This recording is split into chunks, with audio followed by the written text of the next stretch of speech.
Good afternoon. It is 2 o'clock. I'd like to call to order the February 1st meeting of the Oklahoma City Water Utilities Trust.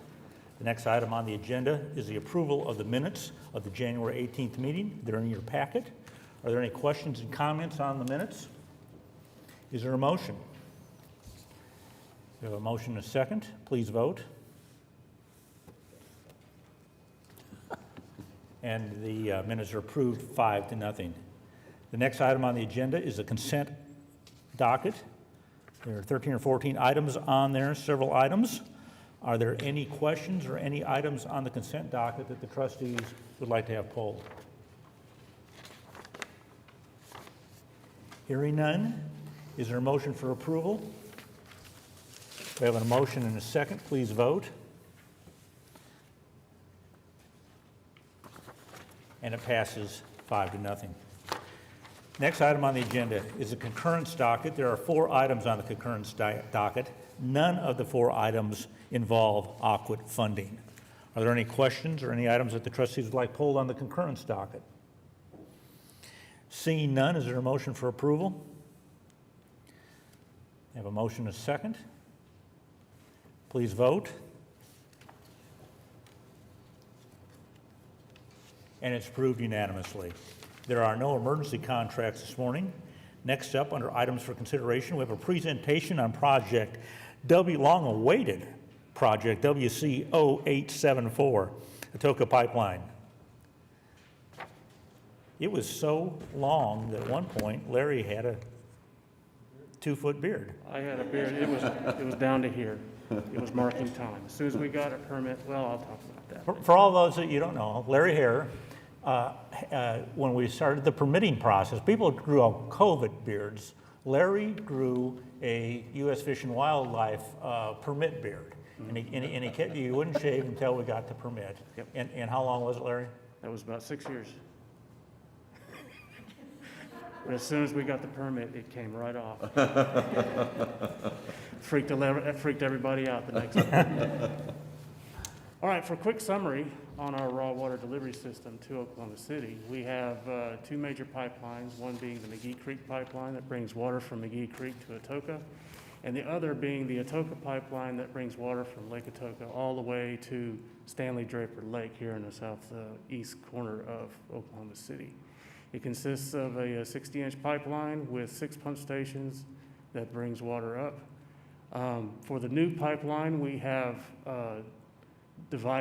subdivided the new pipeline into separate construction contracts, engineering contracts, 9 of them to be exact.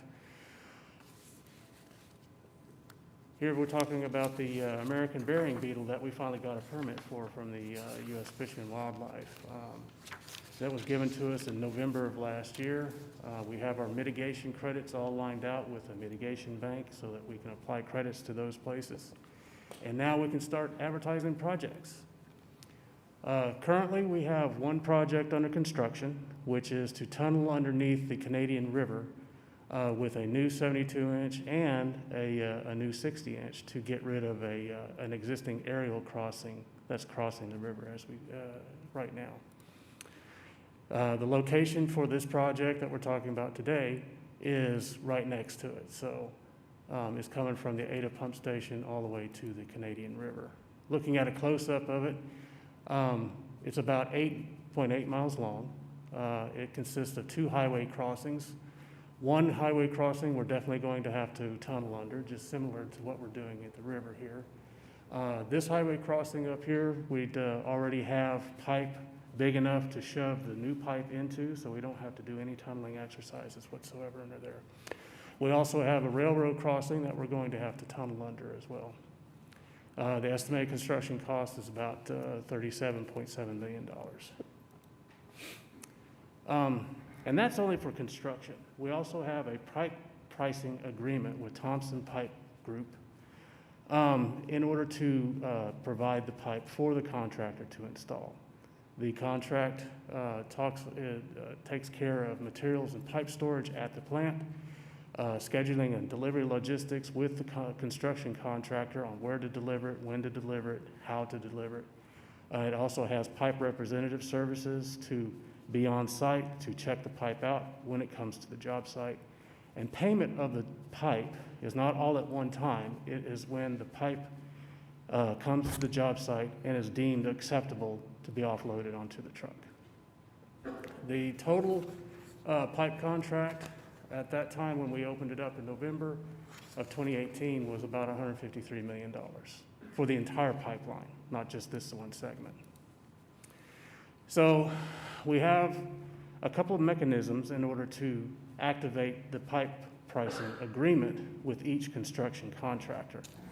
When we award a construction contract for any particular segment, we will issue a purchase order, what we call purchase order number 1, which is valued at $10,000 to give the pipe supplier an incentive to meet with the pipe construction contractor to start working on what we call a lay schedule, delivery schedule, and all other submittals.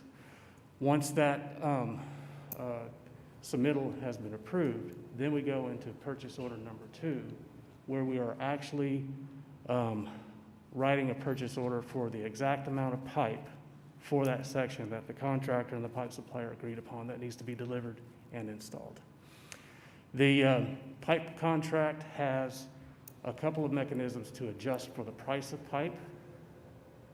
One is the steel index, and one is the index for the consumer price index. So looking at the history of the steel index, when we first opened up the pipe contract, the steel index was about $771 a ton of steel. It rose all the way to its all-time high since 1950s something or other to $1,965 a ton. And then it started dropping off since then. As of last Friday, it was to $1,259.40.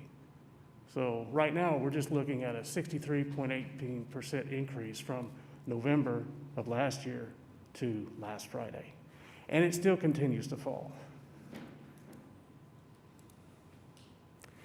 CPI index, that's an indication, a part of the pipe contract where we are adjusting the price for everything else that is not steel related in the pipe. We're talking about concrete, we're talking about cost of labor, so on and so forth.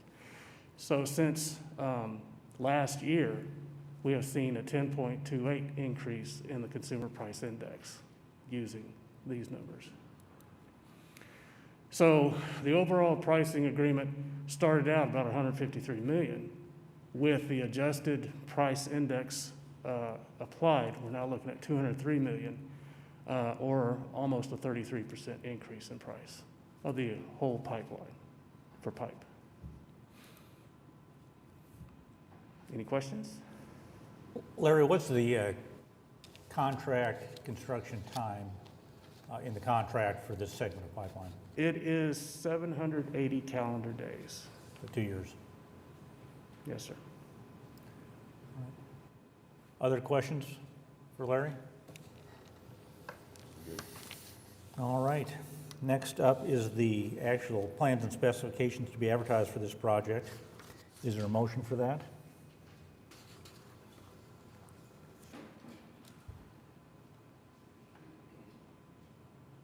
A motion? A second?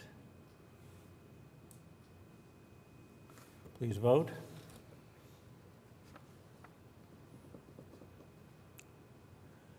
And it's approved unanimously. That was a significant milestone that we just passed.